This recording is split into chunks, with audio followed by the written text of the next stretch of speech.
Welcome to Presentation Basics. This information is designed to share some guidelines for creating your capstone project presentation using a PowerPoint program.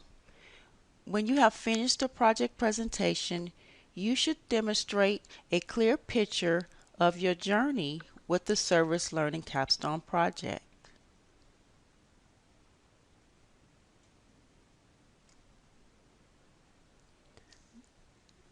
Now, there are some questions to keep in mind as you move along with creating your capstone project presentation.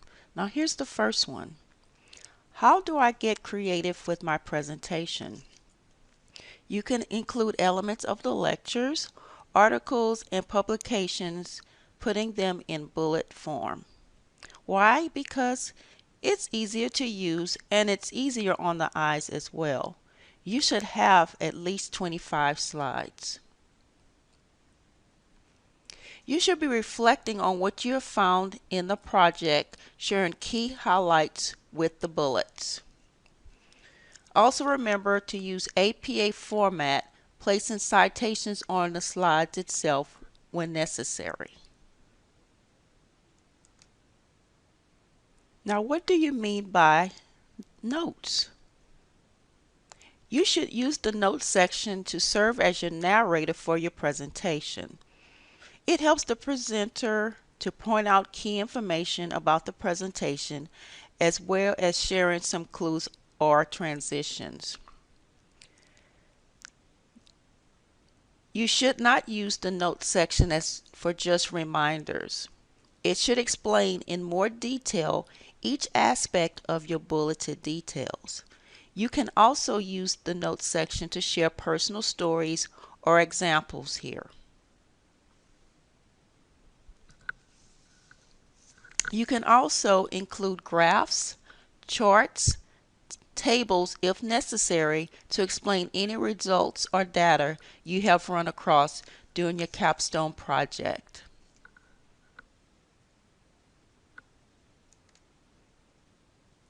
Why do I use citations on slides? You should use citations when necessary. There should be a citation somewhere on the slide when reflecting from an article, lecture, and publication. Also refer to your APA style template or the APA Guide Part 2 for guidance about correctly writing references and/or citations.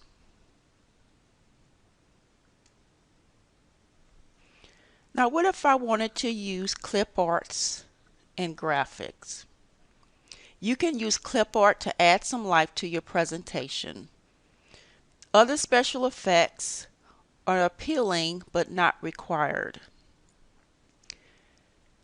You don't want to clutter your slides with too much information. Use a large font size 22 to 24 size generally.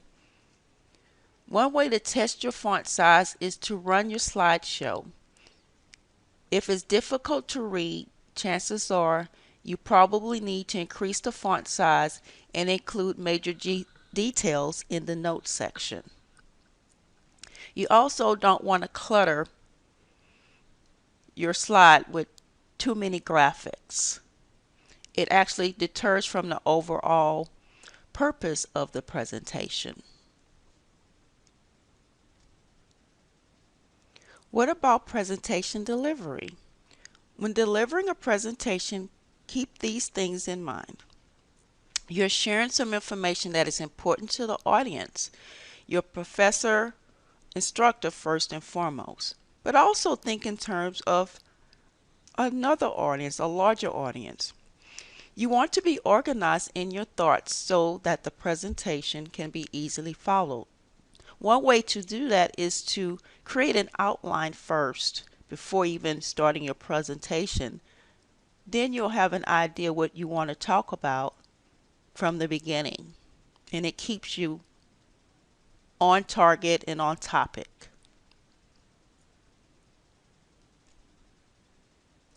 Do I need to include a reference slide? Yes, you do.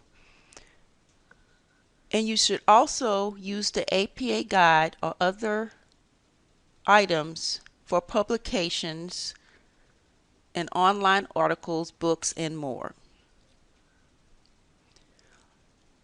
All presentations should include a reference slide. And at the heading of the reference slide, you should have the heading entitled References.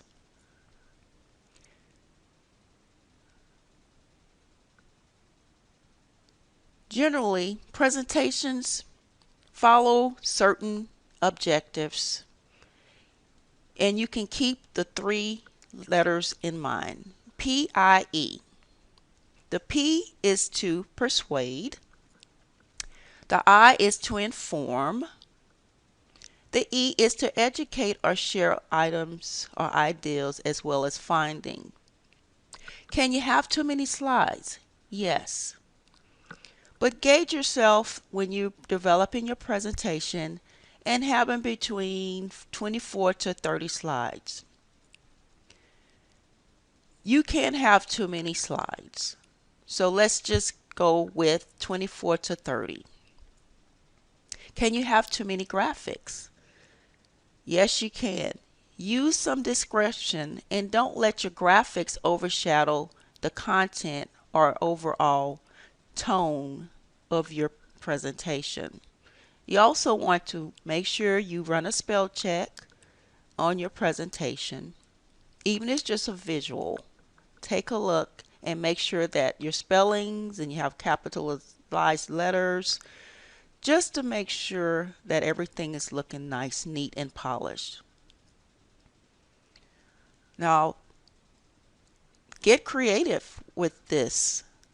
It's yours. It's your time to shine and share your journey, how you moved along with your capstone presentation project. That's all I have. Best wishes. Now get creative.